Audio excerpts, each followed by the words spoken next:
功能咁多年嚟一直都係各大旗艦智能手機最重要嘅賣點，但係近呢幾年都開始見到樽頸，尤其喺長焦拍攝方面，要喺手機咁細嘅空間入面實現高倍數望遠，始終都係會有物理上嘅限制。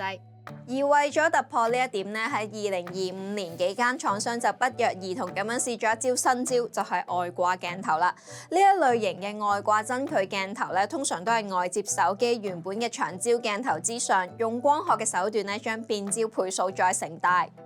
例如 Vivo X38 Pro 呢一支等效85mm 嘅鏡頭，喺加上2.35倍嘅真距鏡之後，就可以拍到等效200mm嘅影像。喺2025年尾上市嘅機種當中 ，OPPO、Vivo、華為嘅中國內地版本都有類似嘅配套。嚟到香港呢，暫時就只有 Vivo 有提供到相關產品俾大家加購，但其實支鏡本身就冇咩特別電子機制，網購買水貨落到嚟香港都一樣用得到嘅。不過呢啲真距鏡拍攝套裝定價都唔平㗎，通常一支鏡再加個攝影手柄咧，就要俾多成千幾蚊。究竟裝咗上去咧，係咪真係會變成演唱會神器呢？今日咧，我哋就揾嚟 Vivo X38 Pro 嘅真距鏡頭套裝，同大家影下相，試下佢哋係咪真係值啦。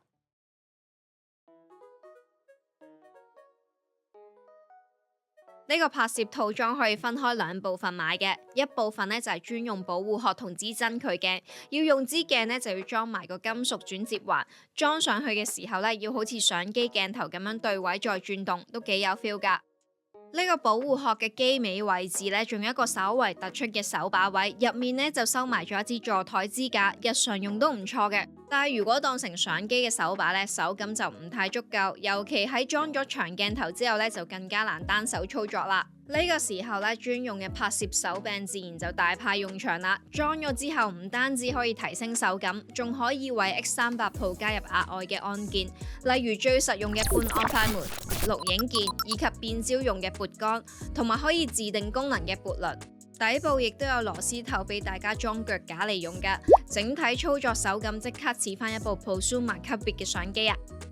手感咧就真係提升咗唔少，但係咧千幾蚊買佢哋翻嚟咧就係手感有進步嘅話，咁啊冇用啦。咁畫質方面咧，佢哋又帶到啲咩俾大家呢？我哋就利用同一部機喺有裝同埋冇裝真距鏡嘅情況下，拍攝差唔多焦距嘅相片。等大家可以更直觀咁睇到真距鏡究竟喺畫面上面可以帶嚟啲咩增益啦。先睇睇較低倍數嘅成像喺200mm，即係裝上咗真距鏡之後嘅最細焦距。主體畫質上裝咗鏡頭同冇裝其實都係差唔多，亦都冇因為加咗長鏡而增加咗壓縮感。不過值得留意嘅係，加咗真距鏡之後，畫面嘅散景效果係有明顯嘅加強嘅。而當去到較高倍數，真距鏡可以帶嚟嘅細節增益效果就比較明顯啦。去到800mm，亦即係冇裝鏡頭之下30倍變焦左右，冇裝鏡嘅 X38 Pro 就需要好多 AI 運算去捕捉翻相片嘅細節。放大睇嘅話咧，都幾明顯見到運算嘅痕跡。而如果你用真距鏡拍攝嘅話，相片入面嘅細節就會精細翻唔少啦。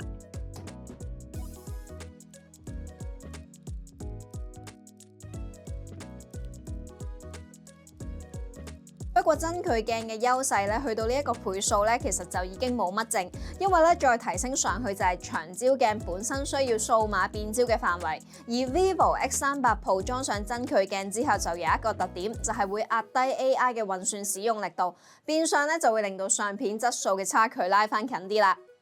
以呢一張1600mm 真距鏡嘅打着相為例啦，同冇裝真距鏡嘅情況下比較，其實喺細節表現上面冇咩好明顯嘅優勢，尤其係因為減少咗 AI 運算，相片上面嘅雜訊就依然保留，畫面嘅細節可謂大打折扣啊！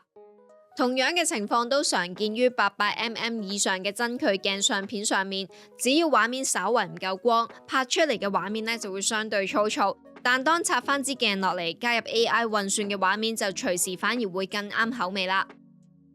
另外值得一提嘅仲有，因為裝咗真距鏡之後 ，X38 Pro 會以原生嘅散景為主，唔會提供人工散景嘅編輯選項，令到相片嘅後製空間相對細咗。喺超長焦距嘅拍攝嚟講，冇裝真距鏡嘅作品喺調校過之後，甚至有機會靚過真距鏡頭下所拍攝嘅作品添。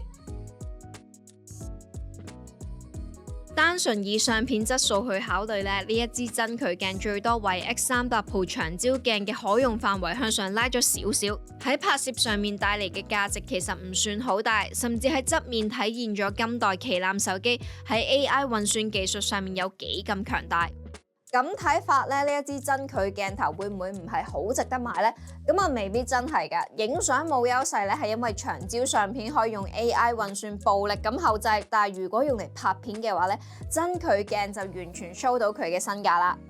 喺冇安裝真距鏡嘅情況下咧 ，Vivo X300 Pro 嘅錄影變焦最長只係去到20倍啫，去到呢一個數咧，其實已經用盡咗數碼變焦，雖然會見到景物嘅輪廓，但依然有非常明顯嘅油畫化。而裝上咗真距鏡之後，20倍，亦即係500mm 嘅影像依然非常清晰。明顯地 AI 運算只能夠喺極有限幫忙嘅時候，純光學影像帶嚟嘅增益就更加明顯啦。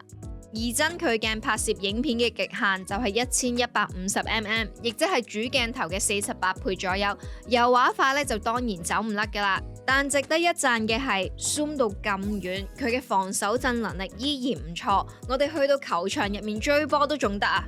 如果真係攞去演唱會，尤其係啟德場館冇得帶專業級嘅相機長鏡，X300 Pro 呢一支真距鏡嘅表現呢，確係可以同啲長焦傻瓜機比下嘅。但係如果咧真係坐山頂位，咁就唔好要求可以影得晒偶像嘅五官輪廓啦。真距鏡毫無疑問就係今代拍攝旗艦手機專用嘅配套玩具，不過喺 AI 當道嘅世代咧，用家對佢哋嘅評價咧都相當兩極。唔知大家睇完今次實試之後咧，又有冇對佢哋嘅價值改觀呢？歡迎喺下面嘅留言區討論一下。我哋嚟緊呢，仲會有好多唔同新產品嘅評測影片，唔想錯過嘅話咧，就記得 subscribe 我哋嘅 YouTube channel，再撳埋隔離嘅鐘啦。我哋下條片再見，拜拜。